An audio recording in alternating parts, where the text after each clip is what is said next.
Bugun sizlar bilan Amerikada legenda hisoblangan Braford zoti haqida gaplashamiz. Ketdik. Braford kelib chiqishi AQSh Florida shtati.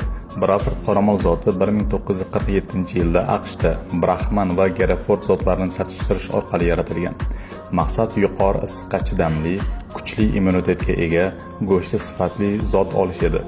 Natijada Braford paydo bo'ldi. Brafordning afzalliklari: chidamlilik. Braford ekstremal iqlim sharoitlariga, issiq, nam, qurg'oqchilik sharoitlariga juda chidamli.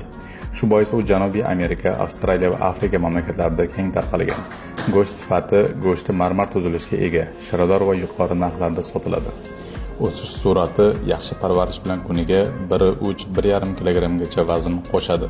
Yaylov sharoitlari uchun juda mos. Brahman genetikasi tufayli ular uzoq masofalarni yurib yem qidira oladi. Tug'ilishdagi yengillik. Braford sigirlari juda yaxshi onalik instinktiga ega. Tug'ish oson kechadi. Yangi tug'ilgan buzoqlar sog'lom bo'ladi. Og'irligi: sigirlar 500-650 kg atrofi. Boqilgan buqalar 900-1000 kg atrofi. Samaradorlik: go'sht chiqishi 58-63%. Iqtisodiy daromadi yuqori. Eksport uchun ham juda mos.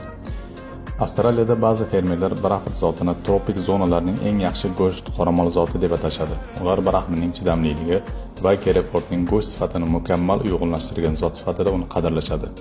Bu zot O'zbekiston sharoitlari uchun juda mos kelishi mumkin. Bu zotning O'zbekistonga import bo'lganligi haqida hali ma'lumotlar yo'q. Bu zotning urug'idan O'zbekistonga import qilib, ba'zi zotlarga chatishtirib yuqori mahsuldorlikka erishish mumkin bo'ladi. Videoni do'stlaringiz bilan ulashib qo'ying. Keyingi videolarni o'tkazib yubormaslik uchun bizga obuna bo'lib qo'ying.